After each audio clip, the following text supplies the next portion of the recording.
بنگلہ دیش اور افغانستان کے مابین ایشیا کپ کے میچ کا سنسنی خیز مقابلے کے بعد نتیجہ سامنے آ گیا۔ افغانستان نے بنگلہ دیش کو زبردست مقابلے کے بعد 7 وکٹوں سے شکست دے دی۔ بنگلہ دیش کی جانب سے دیے گئے 128 رنز کی آسان ہدف کے تعاقب میں افغانستان کی ٹیم باؤلنگ کا سامنا کرنے میں مشکلات کا شکار نظر آئے۔ اگرچہ افغانستان نے وکٹیں بچا کر رکھے، لیکن بنگلہ دیش باؤلرز نے انہیں زیادہ رنز نہیں کرنے دیے اور میچ کو تقریباً آخر تک لے گئے۔ افغانستان کے حضرت اللہ زازئی 23، رحمان اللہ گرواز 11 اور کپتان محمد نبی 8 رنز بنا کر آؤٹ ہوئے۔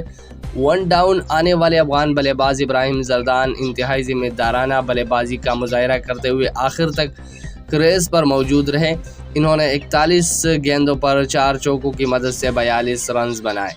دوسرے اینڈ پر نجیب اللہ زردان آئے اور اپنے چھکوں سے میچ کا پانسا پلٹ دیا۔ انہوں نے صرف 17 گیندوں کا سامنا کیا اور چھکوں کی برسات کی بنگالی باؤلرز کو سنبھلنے کا موقع ہی نہیں دیا۔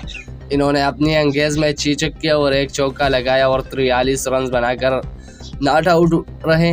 بنگلہ دیش کی طرف سے شکیب الحسن، مشتاق حسین اور محمد سیف الدین نے 1-1 وکٹ حاصل کی۔ اس سے قبل بنگلہ دیش نے پہلے بیٹنگ کرتے ہوئے مقررہ 20 اوورز میں 7 وکٹوں کی نقصان پر 127 رنز بنائے تھے۔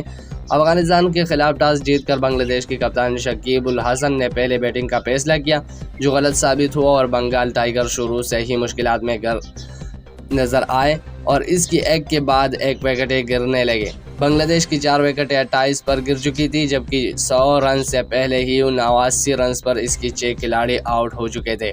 بنگلہ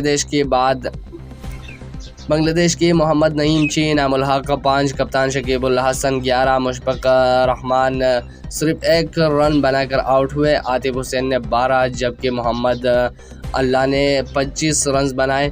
بیٹنگ لائن کی پرخچے اڑنے پر مشتاق حسین نے ٹیم کو سنبھالا اور تیز ترین بلے بازی کرتے ہوئے آخری اوور تک کڑے رہے اور ٹیم کو مقابلے کی قابل بنایا۔ انہوں نے 31 گیندوں پر 48 رنز بنائے۔ افغانستان کی طرف سے راشد خان اور مجیب الرحمان نے تباہ کن باؤلنگ کی اور 3 شکار کیے۔